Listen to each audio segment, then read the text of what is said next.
Jeff Torberg named 2 team captains, Carlton Fisk and Ozzie Guillen. From Venezuela, Ozzie Guillen was as fun to watch as any player in Sox history, and he led by example. His example? Baseball is fun. In 1990, he was just 26 years old, but it felt like he had been on the team forever. He won Rookie of the Year in 1985 and became known for his great defense and clutch hitting. He would do things you never saw before. In his baseball abstract, Bill James summed it up. A gregarious, friendly player whose abilities escape the stats. He would make odd plays that nobody else would make. He would figure out a play, cut in behind a runner on the bases, and steal an out. Ozzie once made the hidden ball trick work twice, in 2 days, against the same team. He would play so well when the game was on the line that I could never understand how he could look so mediocre in the end-of-season stats. Hawk Harrelson said, Ozzie probably has as good of instincts as any player in the game. Torberg marveled at his constant jest. In the tightest situations, he's always joking. He led the league in hitting for most of the first half of the season, above names like Griffey, Henderson, and Puckett. Before a mid-year game against the Tigers, Sparky Anderson layered on praise for Guillen, saying he'd vote for Ozzie for MVP without batting an eye, adding that he was the best player in the league at that time.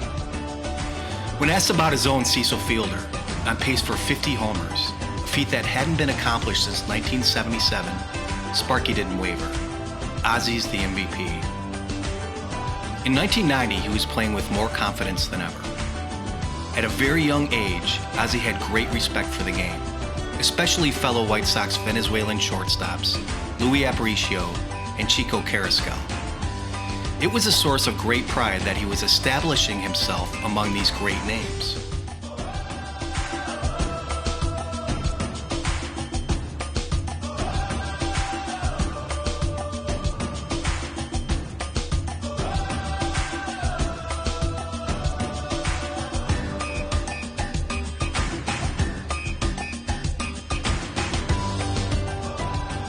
At the end of the year, he won the Gold Glove. There was some controversy because Cal Ripken had only 3 errors to Ozzie's 17. But Ozzie's edge was his first step, his range, and his many spectacular plays in very tight games. Most of all, Ozzie reminded you every day that baseball was fun. Longtime White Sox trainer Herm Schneider said, "He's like a little kid playing sandlot ball. Ozzie just loves it." Ventura said, "He never shuts up. Not one unspoken thought. He's talking about something he saw on TV, about the batter. He's talking to me. He's talking to the umps. He's talking to the fans. He's talking to the base runner." On Ozzie's kids, Ventura added, "Look at those kids. He's got them dressed in their little White Sox uniforms and their little spikes. They're in here all the time after games, and they're exactly like him, talking all the time. But just look at them. They love the fact that their dad's a ball player. The thing is, their dad loves the fact that he's a ball player too." At his heart, Ozzie is a family man. His legend grew.